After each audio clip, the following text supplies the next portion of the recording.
Sugavasi family అంటే ఒక brand.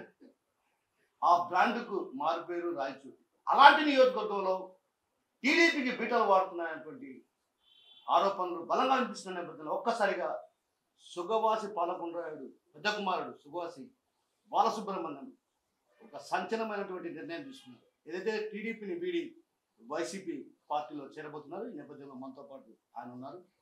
ముందుగా మీకు నమస్కారం. అలా అసలు పార్టీని వీడాల్సినటువంటి అవసరం మీకు ఎందుకు వచ్చింది? మంచి ప్రశ్న. పార్టీలలో వీడాల్సిన అవసరం ఎందుకు వచ్చింది అనే ముందర పార్టీలలో ఎందుకు కొనసాగుతాము అనేది మనం ఆలోచన చేస్తే ప్రజా సంక్షేమం కోసమే ప్రజలకు ఏదో మాట చెప్తామో దాన్ని నిలుపుకొని రాజకీయాల్లో ఒక తృప్తి కోసరం, ఒక గౌరవం కోసరం, ఒక పేరు కోసమే రాజకీయాలు చేస్తారు ఈ ప్రాంతంలో అందరూ. ప్రజలకు ఏదో చెప్తాం మాట, అవన్నీ చేయగలగాల మనం అధికారంలోకి వస్తే. ఏదైతే గత ఎన్నికల్లో సామాన్య ఓటర్లతో పాటు నేను కూడా నమ్మి ఇదంతా చేసినామో ఆ పద్ధతి అది కొనసాగడంలో ఇక్కడ నేను ఈరోజు తీసుకునే నిర్ణయం కాదు ఇది. గవర్నమెంట్ అధికారంలోకి వచ్చిన కొత్తల్లో 100 రోజుల ఉత్సవాలు అని చెప్పి జరిపినారు. ఆ పొద్దే నేను పార్టీకి తెలియజేసిన నా ఆవేదన. మన పార్టీలో ఈ పద్ధతులు కాదు, ఎన్టీ రామారావు గారు పెట్టింది, వాళ్ళు ఏదైతే పార్టీకి నిర్దేశం చేసినారో ఓటర్లకు మనం ఏదైతే మాట చెప్పినామో ఆ మాట ప్రకారము మనం నడుచుకోవడం లేదు. మనమంటే ఎవరైతే బాధ్యులుగా ఉండారో వాళ్ళు నడుచుకోవడం లేదు, మన పార్టీకి చెడ్డ పేరు వస్తూ ఉంది అని నేను పార్టీ అధిష్టానానికి నా ఆవేదన ఆ మీటింగుల్లోనే బహిరంగంగానే వ్యాఖ్యానించిన. మీడియాలో అంతా మీరు కూడా చూసినారు. ఈ పొద్దు ఆల్ ఆఫ్ సడన్ ఏదో జరిగిందని ఇంకోటి అసంతృప్తితోనో కాదు. నేను చెప్పిన తర్వాత నేనేమి ఆశించినానంటే జరుగుతూ ఉండే తప్పులను గుర్తించి దీన్ని సరిదిద్దుతారని నేను ఆశించిన. నాతో పాటు ప్రజలంతా కూడా ఎవరు అఖండమైన మెజారిటీ ఇచ్చిన ప్రజలు కూడా అదే అనుకున్నారు. తప్పులు సహజంగా జరుగుతాయి, దీన్ని ఎవరైనా సరిదిద్దుతారు అని. ఇంకా రాంగ్ రూట్లోకి వెళ్ళిపోయింది. ఈ పద్ధతి అంతా చూసి 1కి 10 సార్లు ఆలోచన చేసి ఎంతోమందిని సంప్రదించి ఎంతోమంది పెద్దల సలహాలు మా తండ్రి గారితో సహా, మా తండ్రి గారి సమకాలీకులు కానీ, నాకు తెలిసిన వాళ్ళు కానీ, కార్యకర్తలు కానీ, నాయకులు కానీ, సామాన్య ప్రజలు కానీ, పక్క తాలూకాల వాళ్ళు కానీ, తెలుగుదేశమే మా ఊపిరని భావించే తెలుగుదేశం అభిమానులు కూడా నిరాశ వ్యక్తం చేసిన సందర్భంలో ఆలోచన చేసి తీసుకునే నిర్ణయం ఇది. ఎన్నో పార్టీలు ఉన్నాయి. బీజేపీ ఉంది, జనసేన ఉంది, తర్వాత కాంగ్రెస్ పార్టీ ఉంది. జాతీయ పార్టీలు కాదని మీరు వైసీపీలో చేరడానికి ఏమైనా ప్రత్యేకమైన కారణాలు ఏమైనా ఉన్నాయి? ప్రత్యేకమైన కారణాలంటే ఈ ప్రాంతాన్ని బట్టి నేను నిర్ణయం తీసుకున్నా. ఇప్పుడు మా తండ్రి గారు మొట్టమొదటిసారి ఎమ్మెల్యే అయినప్పుడు 1978లో రాజశేఖర రెడ్డి గారు కూడా ఆయన అప్పుడు ఎమ్మెల్యే అయినారు, ఆయన మంత్రిగా ఉన్నారు. అప్పుడంతా 5 సంవత్సరాల పాటు రాజశేఖర రెడ్డి గారితో కలిసి మా ఫాదర్ చాలా సన్నిహితంగా ఉన్నారు, మంచి సంబంధాలు. తర్వాత కాంగ్రెస్ పార్టీలో టికెట్ రాలేదని ఇండిపెండెంట్గా పోటీ చేసినారు. ఆ మాదిర సన్నిహితంగా ఉన్న కుటుంబాన్ని కాదని మనం ఎందుకు ఇంకోటి మీరు చెప్పిన వేరే పార్టీలన్నీ ఆలోచన చేయాలా? ఇరుగు పొరుగు మనం తోడుగా నిలబడాలా, మనకు వాళ్ళు తోడుగా నిలబడతారు. ఎవరినో దూరంగా ఢిల్లీలో ఉండే బీజేపీ వాళ్ళనో ఇంకొకరినో చూసి మనం ఏం చేయగలుగుతాము? పక్కనుండే మనిషి ఆయన చిన్న వయసులో పార్టీ పెట్టి అద్భుతమైన ఫలితాలు సాధించిన వ్యక్తి. ఆ ఆలోచనతో నేను ఆ పార్టీలో చేరాలా అనేది నిర్ణయం తీసుకున్నా.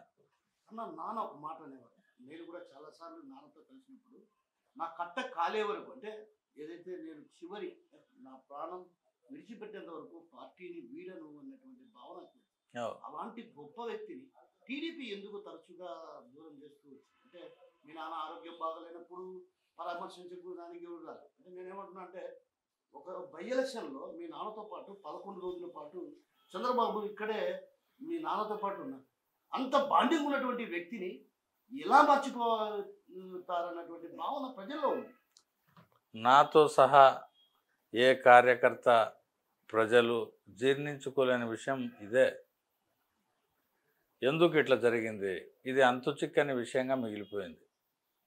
దీనికి సమాధానమే లేదు. అనేక సందర్భాల్లో ఇది ఇంకోటి కూడా చెప్తాండ, ఆయన మనోవేదన పశ్చాత్తాపం కొన్ని 10 సంవత్సరాల కిందట మొదలైంది, ఇప్పుడు కాదు. మీకు గుర్తుందో లేదో, ఒకసారి మార్కెట్ యార్డ్లో మీటింగ్ జరిగినప్పుడు తెలుగుదేశం పార్టీ హైకమాండ్ సమక్షంలోనే నేను రాజశేఖర రెడ్డి గారిని గురించి కానీ వాళ్ళ కుటుంబం గురించి కానీ మాట్లాడను, వాళ్ళ ఇంట్లో నేను అన్నం తిన్నాను అని సాక్షాత్తు చంద్రబాబు నాయుడు గారి ముందరనే ఆయన చెప్పిన విషయం మీరు చూసుకోండి. అది అప్పుడు అందరూ ఏమైనా ఇట్లా మాట్లాడినాడు అని కూడా అన్నారు. మాకు ఆ కుటుంబంతో ఆ రాజకీయంగా డీవియేషన్ వచ్చింది అంతే. టికెట్ రాలే, వేరే పార్టీలకి వేరే ఇండిపెండెంట్గా పోటీ చేసినాం. పోటీ చేసినాక గెలిచినాం. వెంటనే రామారావు గారిని కాంగ్రెస్ పార్టీ దించేసింది. ఎవరైతే మా తండ్రి గారికి ఇండిపెండెంట్ ఎన్నికల్లో పనిచేసినారో వాళ్ళంతా స్వచ్ఛందంగా రామారావు గారి బర్తరఫ్ను ఖండించి రోడ్ల మీదకి వచ్చి ఉద్యమాలు చేసినారు. మనకెవరైతే ఎన్నికల్లో పనిచేసినారో యువత కార్యకర్తలు, వాళ్ళ మనోభిప్రాయాలు ఈ విధంగా ఉన్నాయి కదా, దాన్ని గౌరవించాలి కదా. ఇంకా మనం రామారావు గారి వెంట పోదామనుకొని మా ఫాదర్ ఆ నిర్ణయం తీసుకున్నాడు. ఆ పరిస్థితుల్లో ఆయన ఆ పార్టీలో చేరినాడు తప్పితే మనకు వీళ్ళతో శత్రుత్వం అనేది ఏమీ లేదు, ఎప్పుడూ లేదు. డీవియేషన్ రాజకీయంగా వాళ్ళు అక్కడ ఉన్నారు, ఇక్కడ మనం ఉన్నాం అంతే తప్పితే మధ్యలో అనేక సందర్భాల్లో రాజశేఖర రెడ్డి గారు, వైఎస్ రాజారెడ్డి గారు మా ఫాదర్తో మాట్లాడడము, వాళ్ళు గౌరవించే మాట్లాడుతూ ఉన్నారు, గౌరవం ఇచ్చి పుచ్చుకుంటూ ఉన్నారు, అన్నీ ఉన్నాయి. రాజకీయంగా మాత్రమే పార్టీలు వేరుగా ఉన్నాయి అంతే. అన్న రాజకీయ అంటే నేనేమంటానంటే ఒక రకంగా రాజకీయంగా శత్రుత్వం ఉన్న నేపథ్యం, ఎవరికి మండిపల్లె ఫ్యామిలీకి సుగవాసి ఫ్యామిలీకి రాజకీయంగా ఒక రకంగా శత్రుత్వం దాదాపు నాకు తెలిసి దశాబ్దాల కాలంగా ఈ కుటుంబాల మధ్య రాజకీయ శత్రుత్వం ఉంది. అలాంటి కుటుంబాన్ని హక్కున చేర్చుకొని ఆ కుటుంబం గెలుపు కోసం నాకు మరో బిడ్డ అంటే 3వ కుమారుడు అని చెప్పడం, అంటే ఇవన్నీ చూస్తే అంటే అంతగా హక్కున చేర్చుకున్నటువంటి వ్యక్తి మన దేశ చరిత్రలో ఎవరైనా ఉన్నారు? నీతికి కట్టుబడి ఆయన మాకు నేర్పించింది కూడా అదే, ఆయన బతికింది కూడా అదే. అదే పద్ధతిలో ఉండమన్నాడు, ఆయన అదే పద్ధతిలో ఉన్నాడు. ఇంకా పర్యవసానాలు ఏందనేది భవిష్యత్ కాలమే నిర్ణయించాలి. మేము నీతి తప్పలే, మేము నీతి తప్పం. ఈ పొద్దు వైఎస్ఆర్ కాంగ్రెస్ పార్టీలో కూడా రేపటి నుంచి నేను కార్యకర్తగా అదే పద్ధతిలో ఉంటాను, ప్రజలకు కూడా అదే పద్ధతిలో పనిచేస్తాను. అన్న ఒక చిన్న విషయం ఇక్కడ మిమ్మల్ని అడగదలుచుకున్నాను. నాన్న పొలిటికల్ అంటే నాన్న క్యారీర్ కొంత వృద్ధాప్యం కారణంగా నాన్న రాజకీయాలు అంటే రాజకీయాలకు దూరం కాకపోయినా కూడా ఆయన కొంత మంచం పట్టిన తర్వాత కూడా క్రియాశీలకంగా మీ తమ్ముడు ప్రసాద్ బాబు కావచ్చు, ఆ తర్వాత మీరు తరచుగా వచ్చి రాజకీయాల్లో చేస్తూ ఉండేవారు. అప్పటి నుంచి కూడా టీడీపీ నీకు టికెట్ ఇస్తా అని ఊరిస్తూ కూడా మొండి చేసి కూడా ఎలా అనుకోవాలి? ఈ ఆటుపోట్లన్నీ ఎదుర్కొన్నాం. ఆయన చనిపోయేటప్పుడు నా శవం మీద తెలుగుదేశం జెండా కప్పండి అని ఎందుకన్నాడంటే రామారావు గారు ఆయనకి ఇచ్చిన గౌరవాన్ని బట్టే. అంత గౌరవించినాడు రామారావు గారు. ఆ రామారావు గారు ఉన్నప్పుడు జరిగిన సంఘటనలు అనేకం నాకు చెప్పినాడు. ఈ పార్టీలో రామారావు గారి తర్వాత కాలం ఇదంతా నాకు గుర్తింపు ఉండదు, నువ్వు చదువుకున్నావు, నీకేదన్నా ఉంటుందేమో, నువ్వు ప్రయత్నం చెయ్యి, అది కూడా నాకు నమ్మకం లేదు, చూద్దాం చెయ్యి నువ్వు అని ఆయన చెప్పిన వ్యక్తే. కానీ ఖచ్చితంగా ఈ పార్టీలో నీకు భవిష్యత్తు ఉండి తీరుతుంది అనే నమ్మకంగా ఆయన చెప్పలేకపోయినాడు.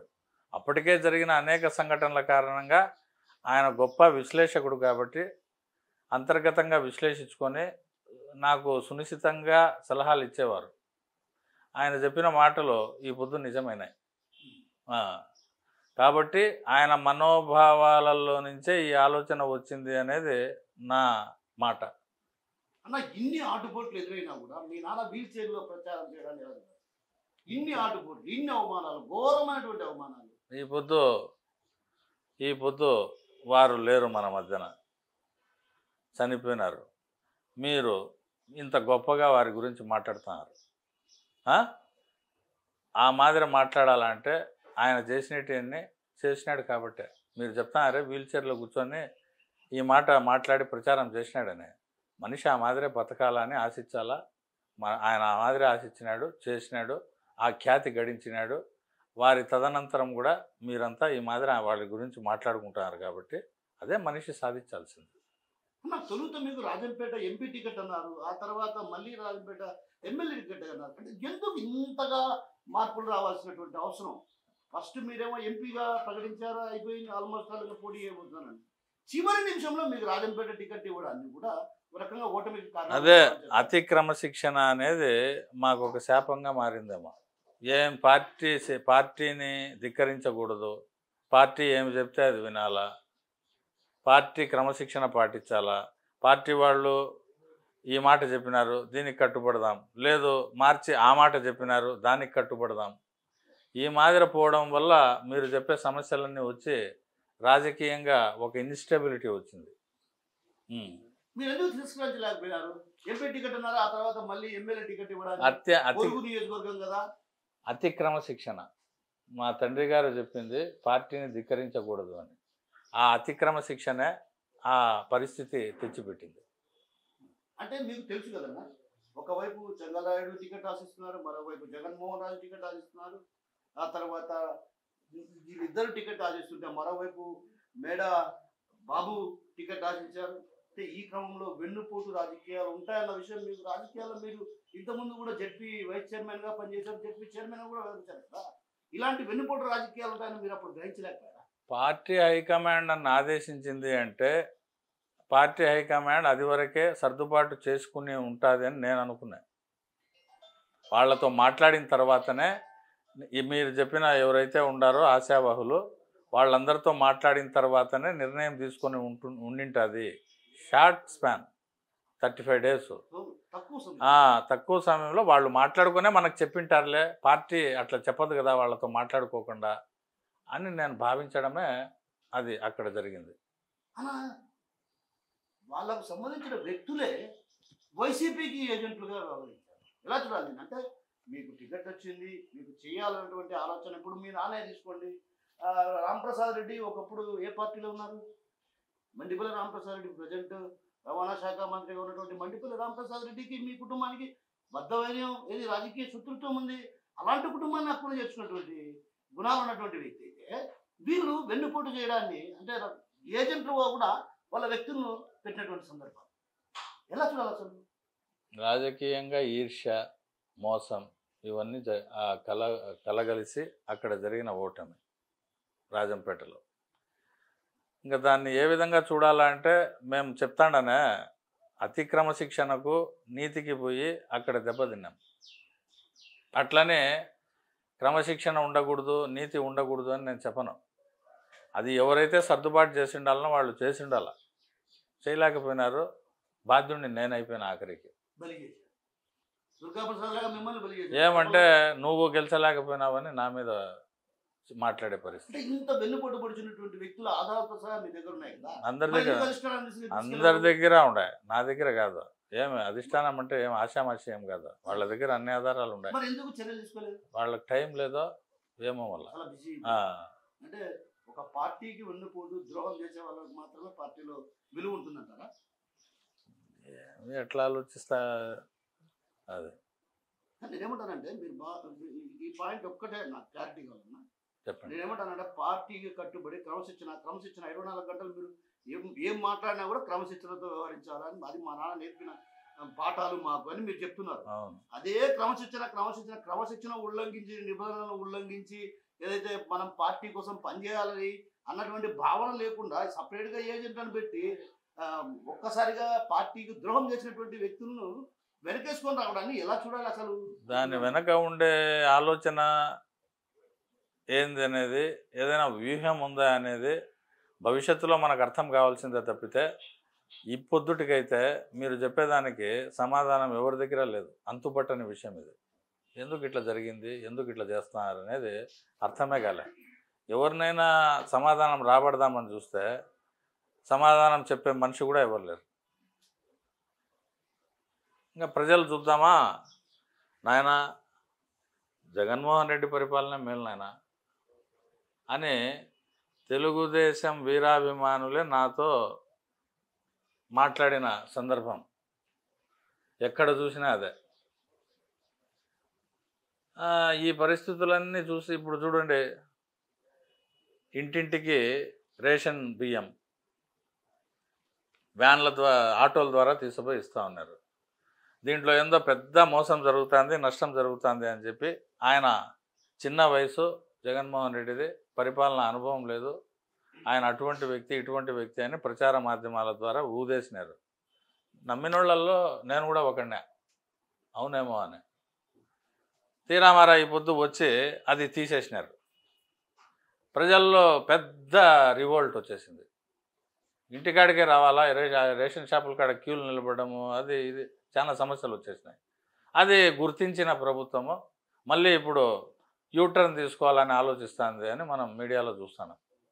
అప్పటికి అతను పరిపాలనా దక్షుడు కాకుండా ఎట్టపోతాడో, ముందు చూపుతో ఆయన తీసుకున్న నిర్ణయం నిజం, మీరే దాన్ని రద్దు చేసి మళ్ళీ ఆ నిర్ణయాన్ని తీసుకోవాలని మీరు ఆలోచిస్తున్నారంటే అప్పటికి ఆయన పరిపాలనా దక్షత గొప్పదనే కదా.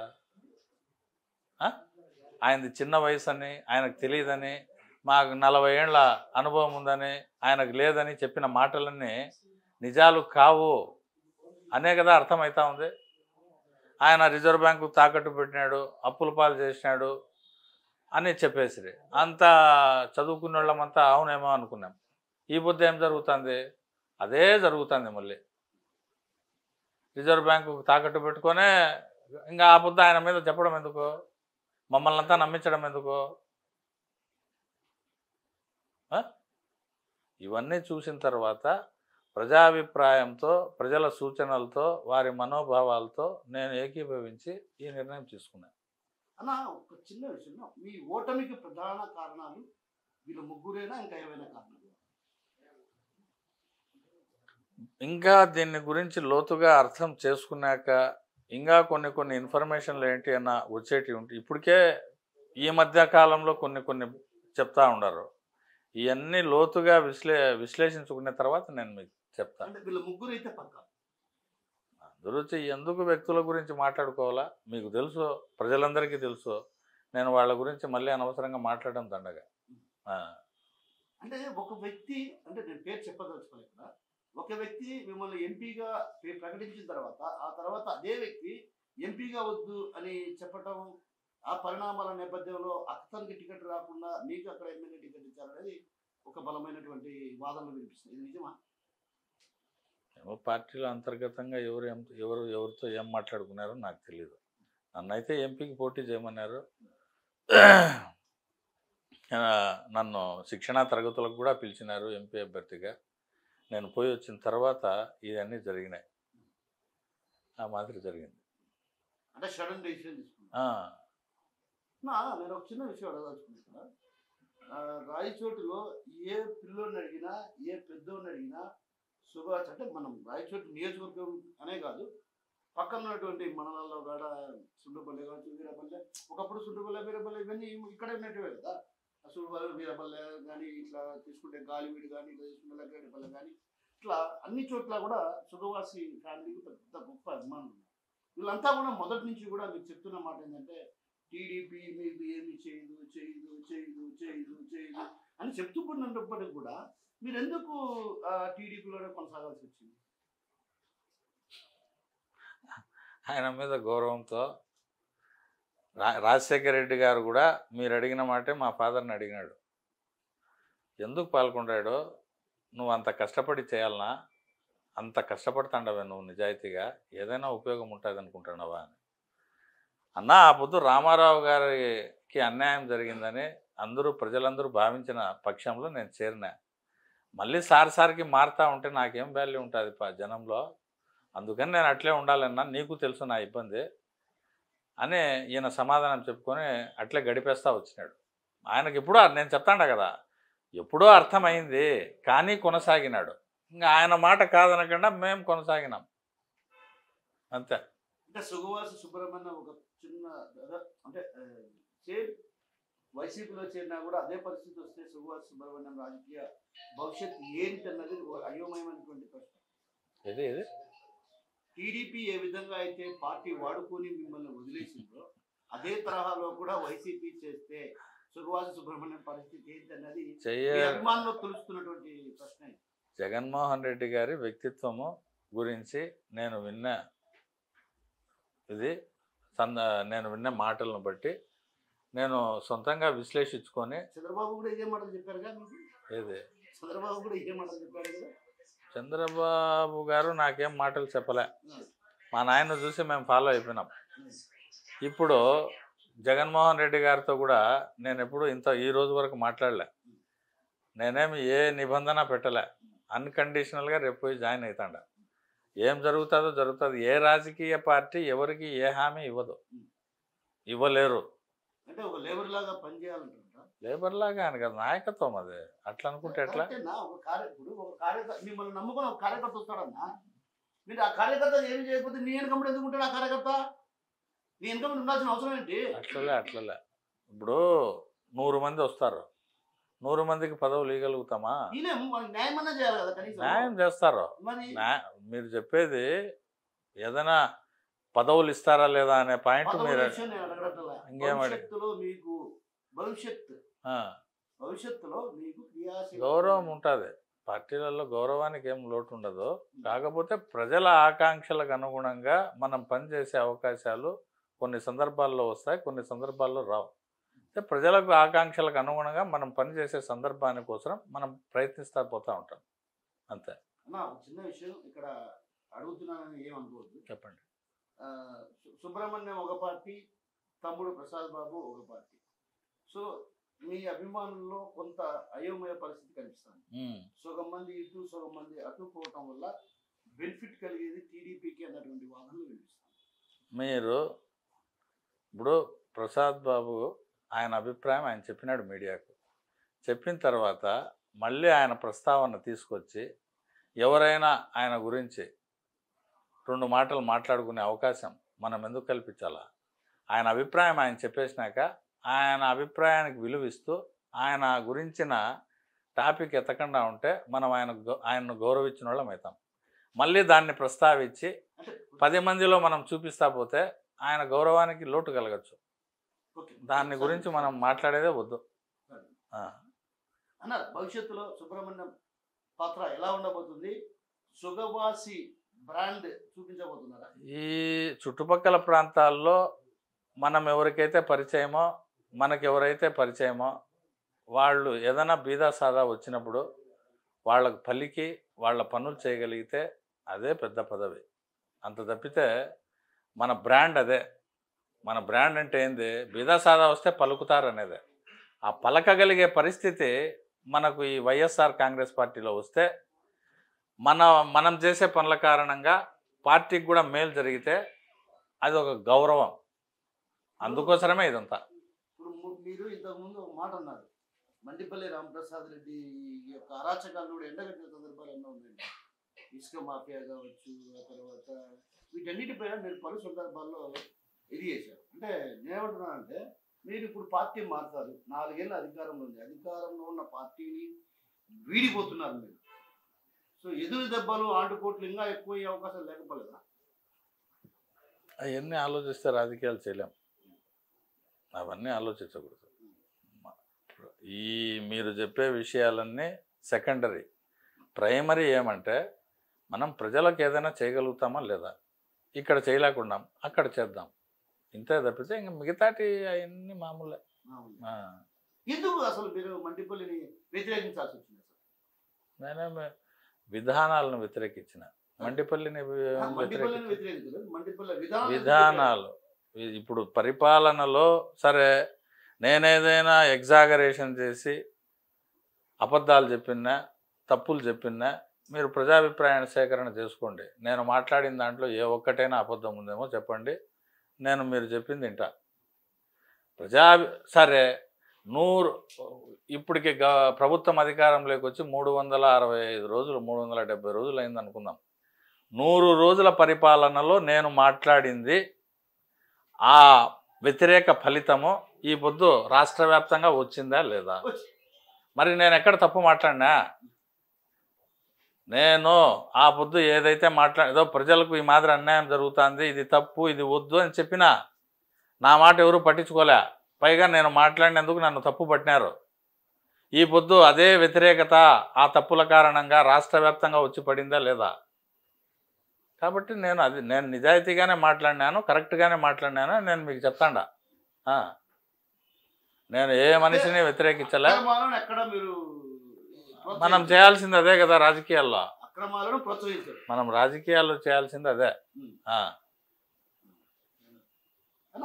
ఇక్కడ ఒక షాడో మంత్రిగా వ్యవహరిస్తుంటాడు ఒక వ్యక్తి అనేది ఒక ప్రచారం ఉంది. నిజమంటారా?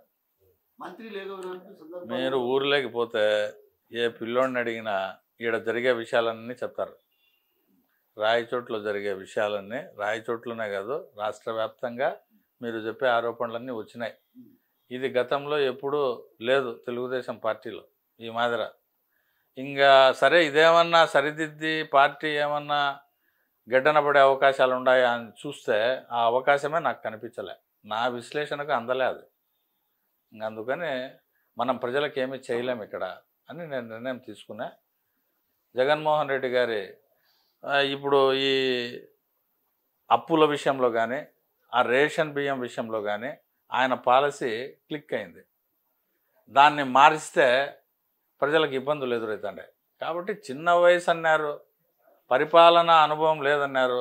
ఎక్కడ ఆయన ముందు చూపు ఈ పొద్దు ప్రజలకు శ్రీరామ రక్షగా ఆ 2 విషయాల్లో నాకు కానొస్తుంది. ఇంకా అటువంటిప్పుడు ఆయనతో కలిసి మనం ఎందుకు చేయలేం ప్రజాసేవ? కలుద్దాము. మీ ఎన్నికల ప్రచారంలో చంద్రబాబు ఒక మాట అన్నాడు, ఇక్కడ అన్నమయ్య జిల్లా అలాగే ఉంటుంది, రాజంపేటను కూడా ఒక జిల్లా మార్చబోతానని. ఏడాది అయింది ఇప్పటి వరకు ఒక కొలిక్కి రాని పరిస్థితి. అంటే ఎందుకు? మీరు ఆయన అడగాలి, అది నన్ను అడిగితే ఎట్లా? ఎందుకు? ఇప్పుడు జిల్లా కేంద్రంగా ఏర్పాటయ్యి ఇక్కడ అన్నమయ్య జిల్లా కేంద్రంగా రాయచోటి ఏర్పాటైంది. ఇప్పటి వరకు కూడా అసలు స్ట్రక్చర్ ఎక్కడ డెవలప్ కాని లేవు, డబ్బులు లేవు ప్రభుత్వం దగ్గర. అంతే ఇంకా ఇవన్నీ ఇప్పుడు ఉండే బాడిగ భవనాల్లో జరుగుతూ ఉన్నట్లు ఇంకోటి ఇట్లా జరుగుతూ ఉంటాయి. ప్రజలకైతే సౌకర్యం, కడపకు పోయే పని లేకుండా ఏ అధికారి కూడా ఇక్కడే ఉన్నాడు కాబట్టి ప్రజలందరికీ సౌకర్యంగా అయితే ఉంది, బ్రహ్మాండంగా ఉంది. స్థానిక సంస్థల ఎన్నికల్లో సుబ్రహ్మణ్యం తన రోల్ పోషించి ఏ స్థాయిలో పనిచేయదు? ఖచ్చితంగా మనం పనిచేయాలి, పార్టీకి పనిచేసి పార్టీకి విజయం చేకూర్చాలా. ప్రజలకు ఇప్పుడు ప్రభుత్వంలో జరుగుతూ ఉండే తప్పులన్నీ ఎత్తి చూపి గత ప్రభుత్వంలో జరిగిన దాన్ని దీన్ని పోల్చుకొని ఆల్రెడీ నేను ప్రజల అభిప్రాయం కూడా తీసుకున్నానని చెప్తాను కదా, వాళ్ళ అభిప్రాయాలు కూడా ఇట్లే ఉన్నాయి. కాబట్టి ఖచ్చితంగా పనిచేస్తాం పార్టీని విజయపదం వైపు నడిపించడానికి స్థానిక సంస్థల ఎన్నికల్లో. Thank you. సో మొత్తం మీద రాబోయే రోజుల్లో వైసీపీలో కొనసాగుతా పార్టీ విజయానికి కృషి చేస్తా. ఏదైతే తన తండ్రి చూపిన మార్గాన్ని ఎంచుకున్నా నీతి నిజాయితీ గల రాజకీయాలు చేయాలన్నదే నా లక్ష్యం. నేను ఆ విషయంలో ఎప్పుడు కూడా వెనుకడుగు వేయబోను. జరుగుతున్నటువంటి కుట్రల కారణంగానే పార్టీని వీడాల్సి వచ్చింది. ఏ పొద్దు కూడా క్రమశిక్షణగానే వ్యవహరించామే తప్ప పార్టీకి వ్యతిరేకంగా మాట్లాడినటువంటి సందర్భాలు లేవు. జరుగుతున్న పరిణామాలను ప్రభుత్వం దృష్టికి తీసుకెళ్తున్నా కూడా పరిష్కరించే దిశగా అడుగులు వేయలేదు కాబట్టి మనస్తాపం చెందా. పార్టీలో కొనసాగకూడదని నిర్ణయం తీసుకున్నా తండ్రి ఆశయాలకు ఆలోచనలకు అనుగుణంగా రాబోయే రోజుల్లో పనిచేస్తా, ప్రజల్లో మంచి పేరు తెచ్చుకుంటా అన్నటువంటి విషయాన్ని మనతో పాటు ఉన్నటువంటి మాజీ జెడ్పీ చైర్మన్ అదేవిధంగా మొన్న రాజంపేట అసెంబ్లీ నియోజకవర్గానికి పోటీ చేసినటువంటి సుభాష సుబ్రహ్మణ్యం చెప్తున్నారు. అనితో కిషోర్ ఆర్టీవీ రాయచూరు. ఇండియా పాకిస్తాన్ ఉద్రిక్తతలపై లేటెస్ట్ అప్డేట్స్ కోసం డౌన్లోడ్ చేసుకోండి RTV లైవ్ యాప్.